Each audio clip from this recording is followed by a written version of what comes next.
പുലർച്ചെ 5 മണിക്ക് എഴുന്നേറ്റ് രാത്രി 12 മണി വരെ വിശ്രമമില്ലാതെ ചോര നീരാക്കി പണിയെടുക്കുന്ന ലക്ഷക്കണക്കിന് മനുഷ്യർ. ഫാക്ടറികളിൽ, നിർമ്മാണ മേഖലകളിൽ, IT കമ്പനികളിൽ, ചെറുകിട കച്ചവടങ്ങളിൽ, അങ്ങനെ പലയിടങ്ങളിലായി അവർ തങ്ങളുടെ ജീവിതം ഹോമിക്കുകയാണ്. എന്നാൽ ഇത്രയൊക്കെ കഷ്ടപ്പെട്ടിട്ടും മാസാവസാനം വരുമ്പോൾ അവരുടെ കൈകളിൽ എന്താണ് ബാക്കിയുണ്ടാകുന്നത്? വെറും ശൂന്യത. അടച്ചു തീർക്കാനുള്ള കടങ്ങളുടെ ലിസ്റ്റും വീട്ടുവാടകയും കുട്ടികളുടെ സ്കൂൾ ഫീസും മാത്രമാണ് അവരുടെ സമ്പാദ്യം. എന്നാൽ ഇതേ സമൂഹത്തിന്റെ മറ്റൊരു വശത്തേക്ക് നോക്കൂ. വലിയ ശാരീരിക അധ്വാനങ്ങളൊന്നും ചെയ്യാതെ എയർ കണ്ടീഷൻ ചെയ്ത മുറികളിലിരുന്ന് വളരെ കുറഞ്ഞ സമയം മാത്രം ചിന്തിച്ച് തീരുമാനങ്ങൾ എടുക്കുന്ന ചിലരുണ്ട്. അവർ ലോകത്തെ നിയന്ത്രിക്കുന്ന ശതകോടീശ്വരന്മാരായി മാറുന്നു. എന്തുകൊണ്ടാണ് ഈ വൈരുദ്ധ്യം? കഠിനാധ്വാനമാണ് വിജയത്തിന്റെ ഒരേയൊരു രഹസ്യമെങ്കിൽ ഈ ലോകത്തിലെ ഏറ്റവും വലിയ ധനവാന്മാർ കർഷകരും തൊഴിലാളികളുമാകണമായിരുന്നു. പക്ഷെ യാഥാർത്ഥ്യം അതല്ല. നൂറ്റാണ്ടുകൾക്ക് മുൻപ് മൗര്യ സാമ്രാജ്യത്തിന്റെ തലസ്ഥാനമായ പാടലീപുത്രത്തിന്റെ തെരുവുകളിലൂടെ നടക്കുമ്പോൾ ചന്ദ്രഗുപ്ത മൗര്യനും തന്റെ ഗുരുവായ ആചാര്യ ചാണക്യനോട് ഇതേ സംശയം ചോദിച്ചു. ഗുരുദേവ, ഞാൻ കാണുന്ന ഭൂരിഭാഗം ജനങ്ങളും കഠിനമായി പണിയെടുക്കുന്നവരാണ്. എന്നിട്ടും അവർ ദരിദ്രരായി തുടരുന്നു. എന്നാൽ രാജകൊട്ടാരത്തിലുള്ളവരും വ്യാപാരി ശ്രേഷ്ഠരും സുഖമായി ജീവിക്കുന്നു. കഠിനാധ്വാനത്തിന് യാതൊരു വിലയുമില്ലേ? അന്ന് ആചാര്യ ചാണക്യൻ പുഞ്ചിരിച്ചുകൊണ്ട് പാതയോരത്ത് ഭാരവും ചുമന്നു നിൽക്കുന്ന ഒരു കഴുതിയെ ചൂണ്ടിക്കാണിച്ചു. എന്നിട്ട് പറഞ്ഞു, ചന്ദ്രഗുപ്ത, മൃഗങ്ങളിൽ ഏറ്റവും കൂടുതൽ അധ്വാനിക്കുന്നത് കഴുതിയാണ്. വെയിലും മഴയും വകവയ്ക്കാതെ അത് യജമാനൻ പറയുന്ന ഭാരവുമേറി നടക്കുന്നു. എന്നാൽ അതിന്റെ ജീവിതകാലം മുഴുവൻ അതിന്റെ കഴുത്തിൽ നുകവും കാലിൽ ചെങ്ങലയും മാത്രമായിരിക്കും ബാക്കി. കാരണം കഴുതയ്ക്ക് അധ്വാനിക്കാൻ മാത്രമേ അറിയൂ, ചിന്തിക്കാൻ അറിയുകയില്ല. അതിന് സ്വന്തമായി ഒരു ലക്ഷ്യമില്ല. ഓർക്കുക, സമ്പത്ത് എന്നത് കേവലം ശരീരത്തിന്റെ അധ്വാനമല്ല, അത് ബുദ്ധിയുടെ കളിയാണ്. ബുദ്ധിയില്ലാത്തവന്റെ കഠിനാധ്വാനം വെറും പാഴ്വേലയാണ്. ഇന്ന് നമ്മൾ ജീവിക്കുന്ന ഈ ആധുനിക യുഗത്തിലും 100% പ്രായോഗികമായ ആചാര്യ ചാണക്യന്റെ ഏറ്റവും പ്രമുഖവും ശക്തവുമായ 10 തത്വങ്ങളാണ് ഇന്നത്തെ എപ്പിസോഡിൽ വിശകലനം ചെയ്യാൻ പോകുന്നത്. അധാർമികമായ തന്ത്രങ്ങളെയും മറ്റുള്ളവരെ ചതിക്കുന്ന രീതികളെയും പൂർണ്ണമായി തള്ളിക്കളഞ്ഞുകൊണ്ട് നിങ്ങളുടെ ചിന്താഗതിയെയും സാമ്പത്തിക നിലയെയും അടിമുടി മാറ്റാൻ പോകുന്ന 10 ചാണക്യ സൂത്രങ്ങൾ നമുക്ക് വിശദമായി പരിശോധിക്കാം. ശാന്തമായി ഇരുന്ന് കേൾക്കുക. കാരണം ഈ നിമിഷങ്ങൾ നിങ്ങളുടെ ജീവിതത്തിലെ ഏറ്റവും വലിയ വഴിത്തിരിവായി മാറിയേക്കാം. ആർക്കാണോ ബുദ്ധിയുള്ളത് അവനാണ് ശക്തൻ. ബുദ്ധിയില്ലാത്തവന് എവിടുന്നാണ് ശക്തി? ആചാര്യ ചാണക്യൻ തന്റെ വിഖ്യാതമായ ഗ്രന്ഥത്തിൽ വ്യക്തമാക്കുന്ന ആദ്യത്തെ കാര്യം മനുഷ്യൻ തന്റെ ശാരീരിക ശേഷിയേക്കാൾ കൂടുതൽ മാനസിക ശേഷിയെ വികസിപ്പിക്കണമെന്നാണ്. നമ്മുടെ കൈകാലുകൾക്ക് ഒരു ദിവസം ചെയ്യാൻ കഴിയുന്ന ജോലിക്കൊരു പരിധിയുണ്ട്. നിങ്ങൾ എത്ര വലിയ കഠിനാധ്വാനിയാണ് എങ്കിലും ഒരു ദിവസം 24 മണിക്കൂറിൽ കൂടുതൽ നിങ്ങൾക്ക് ജോലി ചെയ്യാൻ കഴിയുകയില്ല. നിങ്ങളുടെ ശരീരത്തെ മാത്രം വിശ്വസിച്ച് നിങ്ങൾ പണിയെടുത്താൽ നിങ്ങളുടെ വരുമാനവും ആ 24 മണിക്കൂറിനുള്ളിൽ ഒതുങ്ങിപ്പോകും. എന്നാൽ മനുഷ്യന്റെ ബുദ്ധിക്ക് അതിരുകളില്ല. ഒരു ഉദാഹരണം പറയാം. ഒരു കാട്ടിൽ ഒരു വലിയ മരം മുറിക്കണം. 2 മനുഷ്യർ അതിനായി ഇറങ്ങി പുറപ്പെടുന്നു. ഒന്നാമത്തെയാൾ ഒരു കോടാലിയും എടുത്ത് യാതൊരു വിശ്രമവുമില്ലാതെ മരത്തിൽ വെട്ടിക്കൊണ്ടേയിരിക്കുന്നു. മണിക്കൂറുകൾ കഴിഞ്ഞിട്ടും മരം വീഴുന്നില്ല. അയാൾ പൂർണ്ണമായി തളർന്നു പോകുന്നു. എന്നാൽ രണ്ടാമത്തെയാൾ ആദ്യത്തെ 1 മണിക്കൂർ തന്റെ കോടാലി മൂർച്ച കൂട്ടാൻ ഉപയോഗിക്കുന്നു. അതിനുശേഷം കൃത്യമായ ആസൂത്രണത്തോടെ മരം ഏതു വശത്തേക്ക് വീഴണമെന്ന് കണക്കുകൂട്ടി കുറഞ്ഞ വെട്ടുകൾ കൊണ്ട് ആ മരം വീഴ്ത്തുന്നു. ഇതാണ് ബുദ്ധിപരമായ അധ്വാനം. നിങ്ങൾ ദിവസവും രാവിലെ എഴുന്നേറ്റ് ഓഫീസിലേക്ക് ഓടുകയും ബോസ് പറയുന്ന കാര്യങ്ങൾ ഒരു യന്ത്രത്തെ പോലെ ചെയ്യുകയും ചെയ്താൽ നിങ്ങൾ ഒരിക്കലും ധനവാനാവുകയില്ല. നിങ്ങൾ നിങ്ങളുടെ മേഖലകളിൽ എങ്ങനെ ഒരു വിദഗ്ധനാകാം, എങ്ങനെ കുറഞ്ഞ സമയത്തിനുള്ളിൽ കൂടുതൽ മൂല്യം സമൂഹത്തിന് നൽകാം എന്ന് ചിന്തിക്കണം. കഴുതിയെ പോലെ ഭാരം ചുമക്കുന്നവനല്ല, ആ ഭാരം എങ്ങനെ സാങ്കേതിക വിദ്യ ഉപയോഗിച്ച് എളുപ്പമാക്കാം എന്ന് ചിന്തിക്കുന്നവനാണ് ആധുനിക ചാണക്യൻ. രണ്ടാമതായി നാം മനസ്സിലാക്കേണ്ട തത്വം പണത്തെ കൊണ്ട് നമുക്ക് വേണ്ടി ജോലി ചെയ്യിപ്പിക്കാൻ പഠിക്കുക എന്നുള്ളതാണ്. ചാണക്യൻ പറയുന്നു, സംഭരിക്കപ്പെടാത്ത പണം പാത്രത്തിൽ സൂക്ഷിക്കാത്ത വെള്ളം പോലെയാണ്. അത് പെട്ടെന്ന് ബാഷ്പീകരിക്കപ്പെട്ടു പോകും. സാധാരണയായ മനുഷ്യരും ധനവാന്മാരും തമ്മിലുള്ള ഏറ്റവും വലിയ വ്യത്യാസവും ഇതാണ്. സാധാരണക്കാർ പണത്തിനു വേണ്ടി ജീവിതാവസാനം വരെ ഓടുമ്പോൾ ധനവാന്മാർ പണത്തെ അവർക്ക് വേണ്ടി ജോലി ചെയ്യാൻ ഉപയോഗിക്കുന്നു. സാധാരണക്കാർ പണത്തിനു വേണ്ടി ജീവിതാവസാനം വരെ ഓടുമ്പോൾ ധനവാന്മാർ പണത്തെ അവർക്ക് വേണ്ടി ജോലി ചെയ്യിപ്പിക്കുന്നു.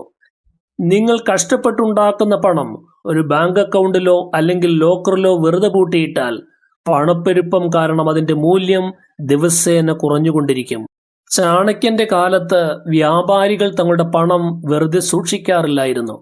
അവർ അത് കപ്പൽ മാർഗമുള്ള വ്യാപാരങ്ങൾക്കും പുതിയ നാട്ടുചന്തകൾ സ്ഥാപിക്കാനും ഉൽപാദനം വർദ്ധിപ്പിക്കാനും ഉപയോഗിച്ചിരുന്നു. ഇന്നത്തെ കാലത്ത് ഇതിനെ ഇൻവെസ്റ്റ്മെന്റ് എന്ന് വിളിക്കാം. നിങ്ങളുടെ പണം നിങ്ങൾ ഉറങ്ങുമ്പോൾ പോലും നിങ്ങൾക്കായി പുതിയ പണം ഉണ്ടാക്കിക്കൊണ്ടിരിക്കണം. ഓഹരി വിപണി, റിയൽ എസ്റ്റേറ്റ് അല്ലെങ്കിൽ കൃത്യമായി ബിസിനസ് സംരംഭങ്ങൾ എന്നിവയിലൂടെ പണത്തെ ഒരു കാർഷിക വിളയെപ്പോലെ വളർത്തിയെടുക്കാൻ നിങ്ങളുടെ ബുദ്ധി ഉപയോഗിക്കുക. പണം വെറുമൊരു പേപ്പർ അല്ല, അത് വീണ്ടും മുളയ്ക്കുന്ന ഒരു വിത്താണ് എന്ന് തിരിച്ചറിയുന്നിടത്താണ് സാമ്പത്തിക സ്വാതന്ത്ര്യം ആരംഭിക്കുന്നത്. മൂന്നാമതായി, മറ്റുള്ളവരുടെ കഴിവും സമയവും പ്രയോജനപ്പെടുത്തുക എന്നുള്ളതാണ്. മൗര്യ സാമ്രാജ്യം കെട്ടിപ്പടുക്കുമ്പോൾ ചാണക്യൻ ഒരിക്കലും വാളെടുത്ത് നേരിട്ട് യുദ്ധം ചെയ്തില്ല. അദ്ദേഹം ചെയ്തത് ചന്ദ്രഗുപ്തൻ എന്ന വീരനായ യോദ്ധാവിനെ വളർത്തിയെടുത്തു. മികച്ച സൈന്യാധിപന്മാരെ നിയമിച്ചു. ചാരന്മാരുടെ ഒരു വലിയ ശൃംഖല ഉണ്ടാക്കി. രാജാവ് ഒരിക്കലും ഒറ്റയ്ക്ക് പണിയെടുക്കുന്നില്ല, മറിച്ച് മറ്റുള്ളവരുടെ കഴിവുകളെ കൃത്യമായി ഏകോപിപ്പിക്കുകയാണ് ചെയ്യുന്നത്.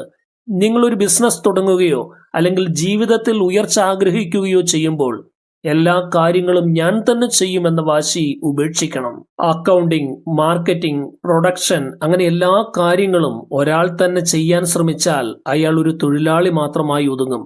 ബുദ്ധിമാന്മാരായ മനുഷ്യർ തങ്ങളെക്കാൾ വിവരവും മിടുക്കുമുള്ള മനുഷ്യരെ ശമ്പളം നൽകിയോ അല്ലെങ്കിൽ പങ്കാളിത്തത്തോടെയോ കൂടെ കൂട്ടുന്നു. അവരുടെ സമയവും മിടുക്കും പരസ്പര പ്രയോജനത്തിനായി ഉപയോഗിക്കുന്നു. നിങ്ങളുടെ സമയം പരിമിതമാണ്. എന്നാൽ 100 ആളുകളുടെ സമയം നിങ്ങൾക്കായി ഉപയോഗിക്കാൻ കഴിഞ്ഞാൽ നിങ്ങൾക്കൊരു ദിവസം 800 മണിക്കൂറിന്റെ ഉൽപാദനക്ഷമത ലഭിക്കും. ഇതാണ് സാമ്രാജ്യങ്ങൾ കെട്ടിപ്പടുക്കാനുള്ള ചാണക്യതന്ത്രം. നാലാമതായി, അർഹതയുള്ളവർക്ക് മാത്രം സഹായം നൽകുകയും തിരിച്ചു പ്രതീക്ഷിക്കാതെ ദാനം നൽകുകയും ചെയ്യുക എന്നുള്ളതാണ്.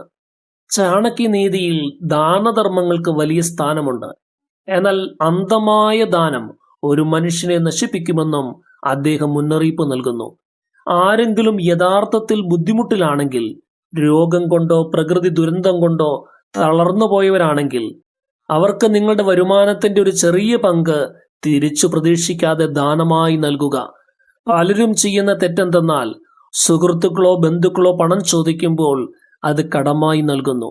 പിന്നീട് ആ പണം തിരികെ ചോദിക്കാൻ പറ്റാതെ വരികയും ചോദിച്ചാൽ ആ ബന്ധം തകരുകയും ചെയ്യുന്നു. ചാണക്യൻ പറയുന്നു, ഒരു വ്യക്തിക്ക് കടം കൊടുക്കുന്നതിനേക്കാൾ എത്രയോ നല്ലതാണ് അയാൾക്ക് അർഹതയുണ്ടെങ്കിൽ തിരിച്ചു പ്രതീക്ഷിക്കാതെ ഒരു ചെറിയ തുക സഹായമായി നൽകുന്നത്. ഇത് നിങ്ങളെ സാമ്പത്തികമായ ബാധ്യതകളിൽ നിന്നും മാനസികമായ സമ്മർദ്ദങ്ങളിൽ നിന്നും സംരക്ഷിക്കും. അർഹതയില്ലാത്തവർക്ക് കൊടുക്കുന്ന പണം അവരെ കൂടുതൽ മടിയന്മാരാക്കും. എന്നാൽ അർഹതയുള്ളവർക്ക് നൽകുന്ന സഹായം സമൂഹത്തിന് തണലായി മാറും. അഞ്ചാമതായി, സാമ്പത്തിക ഇടപാടുകളിൽ കൃത്യതയും ഉറപ്പും വരുത്തുക എന്നുള്ളതാണ്. ചാണക്യൻ പറയുന്നത്, പണമിടപാടുകളിൽ ലജ്ജയോ മടിയോ വിചാരിക്കുന്നവൻ എപ്പോഴും ദുഃഖിക്കേണ്ടി വരുമെന്നാണ്. നമ്മിൽ പലരും ബിസിനസ്സിലോ വ്യക്തി ജീവിതത്തിലോ പണത്തിന്റെ കാര്യം വരുമ്പോൾ വളരെ ഉദാരമനസ്കത കാണിക്കാറുണ്ട്. അവൻ എൻ്റെ സ്വന്തം ആളല്ലേ, എന്തിനാണ് രേഖകൾ എഴുതുന്നത് എന്ന് ചിന്തിക്കാറുണ്ട്. എന്നാൽ ഇതാണ് ഏറ്റവും വലിയ വിഡ്ഢിത്തം. വ്യാപാരത്തിലും വ്യക്തിപരമായ വലിയ കടമിടപാടുകളിലും കൃത്യമായ കരാറുകളും ഗ്യാരണ്ടികളും ഈടുകളും ഉറപ്പാക്കണം. പണം എപ്പോൾ എങ്ങനെ തിരികെ തരും എന്നതിനെക്കുറിച്ച് എഴുതപ്പെട്ട രേഖകൾ ഉണ്ടായിരിക്കണം. ഇത് 2 കാര്യങ്ങൾ ഉറപ്പുവരുത്തും. ഒന്നാമത്, നിങ്ങൾ കഷ്ടപ്പെട്ടുണ്ടാക്കിയ സമ്പത്ത് സുരക്ഷിതമായിരിക്കും.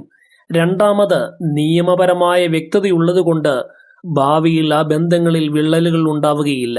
പണത്തിന്റെ കാര്യത്തിൽ കൃത്യത പുലർത്തുന്നത് സ്വാർത്ഥതയല്ല, മറിച്ച് പ്രൊഫഷണലിസമാണ്. അത് നിങ്ങളുടെ സാമ്പത്തിക സുരക്ഷിതത്വത്തിന്റെ അടിത്തറയാണ്. ആറാമതായി, സ്വന്തം കുടുംബത്തിന്റെയും സമ്പാദ്യത്തിന്റെയും സുരക്ഷയാണ്. ചാണക്യൻ പറയുന്നു, ആദ്യം സ്വന്തം ആത്മാവിനെയും കുടുംബത്തെയും സംരക്ഷിക്കുക. അതിനുശേഷം മാത്രം മറ്റുള്ളവരുടെ കാര്യങ്ങളിൽ ഇടപെടുക. ഇതൊരു സ്വാർത്ഥമായ ചിന്തയല്ല, മറിച്ച് പ്രായോഗികമായ യാഥാർത്ഥ്യമാണ്. നിങ്ങൾക്ക് മറ്റുള്ളവരെ സഹായിക്കണമെങ്കിൽ ആദ്യം നിങ്ങൾ ശക്തനായിരിക്കണം. മുങ്ങിത്താഴുന്ന ഒരുവന് മറ്റൊരാളെ രക്ഷിക്കാൻ കഴിയുകയില്ല. പല മനുഷ്യരും വലുപ്പച്ചെറുപ്പം കാണിക്കാനും സമൂഹത്തിൽ വലിയ ആളാകാനും വേണ്ടി സ്വന്തം കുടുംബത്തിന്റെ സുരക്ഷിതത്വം പണയം വെച്ച് മറ്റുള്ളവർക്ക് ജാമ്യം നിൽക്കുകയോ ലോണുകൾ എടുത്തു നൽകുകയോ ചെയ്യാറുണ്ട്. അവസാനം കടം വാങ്ങിയവൻ മുങ്ങുമ്പോൾ ഇവർ തെരുവിലേക്ക് ഇറങ്ങേണ്ടി വരുന്നു. നിങ്ങളുടെ സമ്പാദ്യത്തിന് ചുറ്റും ഒരു ശക്തമായ മതിൽ കെട്ടുക. ഇൻഷുറൻസുകൾ, അടിയന്തര ഫണ്ടുകൾ, സുരക്ഷിതമായ നിക്ഷേപങ്ങൾ എന്നിവയിലൂടെ നിങ്ങളുടെ കുടുംബത്തിന് ഒരു സാമ്പത്തിക സുരക്ഷാ കവചമൊരുക്കുക. അതിനുശേഷമുള്ള അധിക വരുമാനം മാത്രം മറ്റുള്ളവർക്കായി വിനിയോഗിക്കുക. ഏഴാമതായി, ആവശ്യക്കാരുടെ സത്യസന്ധത തിരിച്ചറിയാനുള്ള വിവേകം കാണിക്കുക എന്നുള്ളതാണ്. സഹായം ചോദിച്ചു വരുന്ന എല്ലാ മനുഷ്യരും ഒരുപോലെയല്ല. ചിലർ യഥാർത്ഥത്തിൽ പട്ടിണിയിലായിരിക്കാം. എന്നാൽ മറ്റു ചിലർ തങ്ങളുടെ ആഡംബര ജീവിതം നയിക്കാനോ തെറ്റായ ശീലങ്ങൾക്കോ ചൂതാട്ടങ്ങൾക്കോ വേണ്ടി പണം കണ്ടെത്താൻ നിങ്ങളെ സമീപിക്കുന്നവരായിരിക്കാം. അവരെ തിരിച്ചറിയാനുള്ള വിവേകം ഒരു ബുദ്ധിമാൻ ഉണ്ടായിരിക്കണം. ആരെങ്കിലും നിങ്ങളോട് പണം ചോദിച്ചാൽ ഉടൻ തന്നെ വികാരഭരിതനായി പണം എടുത്തു കൊടുക്കരുത്. ചാണക്യൻ പറയുന്ന തന്ത്രം ഇതാണ്: അവരോട് കൃത്യമായ ചോദ്യങ്ങൾ ചോദിക്കുക. നിങ്ങൾ ഈ പണം എന്തിനാണ് ഉപയോഗിക്കുന്നത്? ഇത് തിരിച്ചു നൽകാൻ നിങ്ങളുടെ പക്കലുള്ള പ്ലാൻ എന്താണ്? അവരുടെ ഉദ്ദേശം ശുദ്ധമാണെങ്കിൽ അവർ വ്യക്തമായ മറുപടി നൽകും. എന്നാൽ വ്യാജമായ ആവശ്യങ്ങളുമായി വരുന്നവർ നിങ്ങളുടെ ചോദ്യങ്ങൾക്ക് മുന്നിൽ പതറുകയും ഒഴിവുകഴിവുകൾ പറഞ്ഞ് പിന്മാറുകയും ചെയ്യും. നിങ്ങളുടെ വിവേകമാണ് നിങ്ങളുടെ സമ്പത്തിന്റെ കാവൽക്കാരൻ. എട്ടാമതായി, പണത്തിനു പകരം പ്രശ്നങ്ങൾ പരിഹരിക്കാനുള്ള നിർദ്ദേശങ്ങൾ നൽകുക എന്നുള്ളതാണ്. പലപ്പോഴും ആളുകൾ നമ്മുടെ അടുത്ത് വരുന്നത് പണം ചോദിച്ചായിരിക്കാം. എന്നാൽ അവർക്ക് യഥാർത്ഥത്തിൽ ആവശ്യം അവരുടെ പ്രശ്നത്തിനുള്ള ഒരു പരിഹാരമായിരിക്കും. ചാണക്യൻ ഒരു മികച്ച അഡ്വൈസർ കൂടിയായിരുന്നു. അദ്ദേഹം ആളുകൾക്ക് പണം വെറുതെ കൊടുക്കുന്നതിനേക്കാൾ അവർക്ക് സ്വയം ജീവിക്കാനുള്ള മാർഗങ്ങൾ ഉപദേശിച്ചു കൊടുക്കുകയാണ് ചെയ്തത്. ഒരു സുഹൃത്ത് സാമ്പത്തിക ബുദ്ധിമുട്ടിലാണ് എന്ന് പറയുമ്പോൾ അയാൾക്ക് വലിയൊരു തുക കടം കൊടുക്കുന്നതിന് പകരം അയാൾക്ക് പുതിയൊരു ജോലി കണ്ടെത്താനോ അയാളുടെ ബിസിനസ്സിലെ പിഴവുകൾ തിരുത്താനോ അല്ലെങ്കിൽ കടങ്ങൾ റീസ്ട്രക്ചർ ചെയ്യാനോ സാമ്പത്തിക ഉപദേശങ്ങൾ നൽകാനോ ശ്രമിക്കുക. പണം നൽകുന്നത് താൽക്കാലികമായ ആശ്വാസം മാത്രമാണ് നൽകുന്നത്. എന്നാൽ ഒരു പ്രശ്ന പരിഹാരം നിർദ്ദേശിക്കുന്നത് അയാളെ ജീവിതകാലം മുഴുവൻ സഹായിക്കും. ഇത് നിങ്ങളുടെ പണം നഷ്ടപ്പെടാതെ സൂക്ഷിക്കുകയും ആ വ്യക്തിക്ക് യഥാർത്ഥ സഹായമാവുകയും ചെയ്യും. ഒൻപതാമതായി, ദീർഘകാല കാഴ്ചപ്പാടുകളും മുൻകരുതലുകളും സ്വീകരിക്കുക എന്നുള്ളതാണ്. ഒരു ബുദ്ധിമാനായ മനുഷ്യൻ ഇന്നത്തെ ദിവസം മാത്രം നോക്കിയല്ല ജീവിക്കുന്നത്. അടുത്ത 5 വർഷം, 10 വർഷം അല്ലെങ്കിൽ 20 വർഷം കഴിഞ്ഞ് വിപണിയിൽ എന്ത് മാറ്റങ്ങളാണ് വരാൻ പോകുന്നത് എന്ന് മുൻകൂട്ടി കാണാൻ അയാൾക്ക് സാധിക്കും. കഴുതിയെ പോലെ ജീവിക്കുന്നവർ ഇന്നത്തെ ഒരു ദിവസത്തെ ആഹാരത്തിന് വേണ്ടി മാത്രം ജീവിക്കുന്നു. നിങ്ങളുടെ കരിയറിലോ ബിസിനസ്സിലോ വരാൻ പോകുന്ന മാറ്റങ്ങളെക്കുറിച്ച് എപ്പോഴും ബോധവാന്മാരായിരിക്കുക. സാങ്കേതിക വിദ്യ മാറിക്കൊണ്ടിരിക്കുകയാണ്. ഇന്ന് വലിയ ലാഭമുള്ള ഒരു ബിസിനസ് നാളെ ഇല്ലാതായേക്കാം. അതുകൊണ്ട് നിങ്ങളുടെ വരുമാന മാർഗങ്ങൾ ഒന്നിൽ മാത്രം ഒതുക്കരുത്. പലയിടങ്ങളിലായി നിക്ഷേപങ്ങൾ വികേന്ദ്രീകരിക്കുകയും വരാനിരിക്കുന്ന സാമ്പത്തിക മാന്ദ്യങ്ങളെ നേരിടാൻ എപ്പോഴും ഒരു കരുതൽ ധനം സൂക്ഷിക്കുകയും ചെയ്യുക. 10ാമതായി, വൈകാരികമായി തീരുമാനങ്ങൾ എടുക്കാതെ വിവേകപൂർണമായി വിശകലനം ചെയ്യുക എന്നുള്ളതാണ്.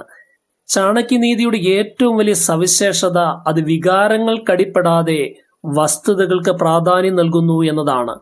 പണവുമായി ബന്ധപ്പെട്ട കാര്യങ്ങളിൽ ഒരിക്കലും ഹൃദയം കൊണ്ട് തീരുമാനമെടുക്കരുത്. പകരം മസ്തിഷ്കം കൊണ്ട് ചിന്തിക്കുക. ചില ബിസിനസ് പ്രോജക്റ്റുകളോ നിക്ഷേപങ്ങളോ കാണുമ്പോൾ നമുക്ക് വലിയ ആവേശം തോന്നാം, പെട്ടെന്ന് പണക്കാരനാകാമെന്ന് മോഹം വരാം. എന്നാൽ ചാണക്യൻ പറയുന്നു, ആവേശത്തിന് പുറത്തെടുത്തു ചാടുന്ന എല്ലാ തീരുമാനങ്ങളും പരാജയത്തിലാണ് അവസാനിക്കുക. ഓരോ ലാഭനഷ്ടങ്ങളും കൃത്യമായി വിശകലനം ചെയ്യുക. അപകട സാധ്യതകൾ എത്രത്തോളം ഉണ്ട് എന്ന് കണക്ക് കൂട്ടുക. അച്ചടക്കത്തോടെയും ആത്മനിയന്ത്രണത്തോടെയും വിവേകപൂർവം എടുക്കുന്ന തീരുമാനങ്ങൾ മാത്രമേ നിങ്ങൾക്ക് ദീർഘകാലാടിസ്ഥാനത്തിൽ സാമ്പത്തിക സുരക്ഷിതത്വം, ജീവിതത്തിൽ ശാശ്വതമായ സമാധാനവും നൽകുകയുള്ളൂ. പ്രിയ സ്നേഹിതരെ, ഇന്നത്തെ എപ്പിസോഡിൽ നാം ചർച്ച ചെയ്തത് ആചാര്യ ചാണക്യൻ നൽകുന്ന അമൂല്യമായ 10 തത്വങ്ങളാണ്. ഈ തത്വങ്ങൾ വെറുമൊരു പുസ്തകത്തിലെ വരികളല്ല, മറിച്ച് ജീവിതത്തിൽ വലിയ വിജയങ്ങൾ നേടിയ മനുഷ്യർ എന്നും രഹസ്യമായി പിന്തുടരുന്ന പ്രായോഗിക തന്ത്രങ്ങളാണ്. ശരീരം കൊണ്ട് മാത്രം കഠിനാധ്വാനം ചെയ്യുന്ന തൊഴിലാളികളാണോ, അതോ ബുദ്ധിശക്തി ഉപയോഗിച്ച് നിങ്ങളുടെ ജീവിതത്തെയും ഈ സമൂഹത്തെയും നയിക്കുന്ന ഒരു ലീഡർ ആകാനാണോ നിങ്ങൾ ആഗ്രഹിക്കുന്നത്? കഴുതിയെ പോലെ ഭാരം ചുമക്കുന്നത് നിർത്തുക. നിങ്ങളുടെ അറിവിനെ മൂർച്ച കൂട്ടുക. സാമ്പത്തിക അച്ചടക്കം ശീലമാക്കുക. വികാരങ്ങൾക്ക് മുന്നിൽ വിവേകം പണയം വെക്കാതിരിക്കുക. പണം സമ്പാദിക്കുക എന്നത് അധർമ്മമല്ല. ധർമ്മത്തോടെ ബുദ്ധിയോടെ സമ്പത്ത് നേടുകയും അത് സമൂഹത്തിന്റെ നന്മയ്ക്കായി വിനിയോഗിക്കുകയും ചെയ്യുന്നവനാണ് യഥാർത്ഥ മനുഷ്യനെന്ന് ചാണക്യൻ ഓർമ്മിപ്പിക്കുന്നു. വില്ലേജ് ലൈറ്റിന്റെ ഇന്നത്തെ എപ്പിസോഡ് ഏവർക്കും പ്രയോജനപ്രദമായി തീർന്നുവെന്ന് കരുതുന്നു. എല്ലാ സ്നേഹിതർക്കും ഹൃദയം നിറഞ്ഞ നന്ദി.